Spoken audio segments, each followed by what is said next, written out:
Hello and welcome to an overview of the 2017 federal budget announcements. My name is Bryan Ashenden and I'm the Head of Financial Literacy and Advocacy at BT Financial Group, and joining me is Dimitri Diamantes, Policy Manager from the Financial Planning Association.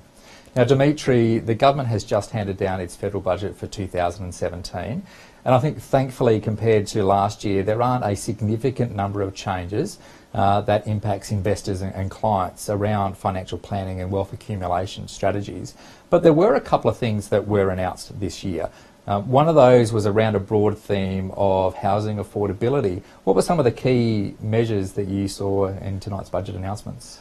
Bryan, a couple of the key measures related to superannuation as well as housing affordability. So on one hand, we've got first home buyers rather, being able to draw their voluntary or some of their voluntary superannuation contributions from superannuation to help fund their first home. So contributions they make from 1st of July 2017 will be able to be withdrawn from 1st of July 2018, subject to some caps. The government has also announced another measure for those aged 65 and over who are downsizing their homes, and those people will be able to contribute up to $300,000 to superannuation without having to meet a work test and without impacting on any of their other caps or the new $1.6 million transfer balance cap that some of our audience have probably heard about. Yeah, and I think these are really important announcements that the government has made. I think particularly when we look at superannuation, the number of changes, these are actually some very positive announcements. And whether it's you as the member of a superannuation fund or maybe it's other family members that you can talk to about these sorts of changes, but the ability to use super to save a deposit towards your first home, I think for people particularly starting out in the superannuation system who often don't take a focus on it for a number of years, this is a good reason to start getting involved.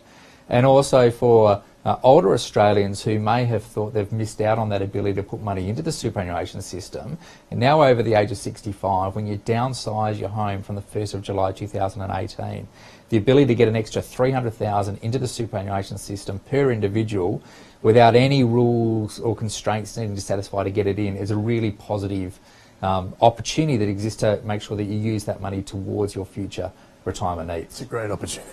Yeah. There were some other changes that the government announced from a Centrelink perspective as well. Would you like to talk about what a couple of those were? Sure. Well, one really positive change is that a lot of people lost their pensioner concession card as a result of some changes to Social Security that came into effect on 1st of January this year with asset test changes, and the government has announced that the pensioner concession card will be reinstated for those people, so a positive development there. On the other hand, the government is also looking at people being more self-reliant. So one way they're doing that is being a little less flexible, a little less generous when it comes to people relying on their own, what's called liquid assets, their cash and whatnot, if they can't work. And so a real positive benefit, but also on the other hand, something that's perhaps going to cause a little more pain. Yeah. I think one of the other measures the government has been talking about as well is consolidating some of the existing payments together, so it's perhaps make it a little bit easier to understand the social security system because there might be less types of payments that you can actually qualify for, and obviously they always will look at some of the rules about the qualification for those payments and what you need to do to continue to receive them. Small business taxpayers, particularly if we've got some small business owners that are watching, there was a change that was announced for them as well, or an extension. Yeah, a really positive change. It was proposed that an extended capacity to claim a deduction. So a capacity to claim a deduction for up to $20,000 worth of assets instantly would come to an end this financial year. But that capacity has been extended for another financial year. So up until the end of 30th of June 2018, people will be able to claim up to $20,000 a year if they're a small business instantly for certain assets. Yeah. Again, a real positive change. I think that helps to free up some cash flow for small business operators and keep their businesses going. Look, every year everyone hopes that there will be some changes around personal income tax, certainly in terms of cutting the rates or increases of the threshold. This year we didn't see any announcements in that space. I think two things to be aware of though.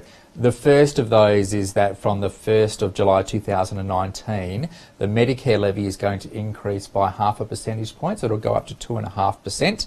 And the government is using this to help fund the National Disability Insurance Scheme. So that's something into the future that you'd need to be aware of. Another change that wasn't announced, and it's probably important to understand this one by there being no announcement from the government, is that for the last 3 years we've had a temporary budget repair levy in place for people above a certain level of income. And that was due under legislation to finish at the 30th of June this year, and because the government haven't announced any extension of that temporary levy, hopefully it's safe to say that that levy will disappear. Now, when it comes to the budget changes, it's really important, I think, for everyone to always understand that at this stage all we have are announcements, and these measures can change over time, and they may change as the measures pass through the parliamentary process. And also, it's very important that we don't lose sight of the fact that despite not a lot of changes being announced this year, there are still considerable changes that we need to deal to out of the superannuation changes announced in last year's budget that will largely come into effect from the 1st of July 2017. So to make sure you understand how this year's changes might impact you, and also to make sure you're on top of any of the potential opportunities or the issues from last year's superannuation announcements, please make sure that you seek advice and speak with a professional financial advisor. Thank you for joining us.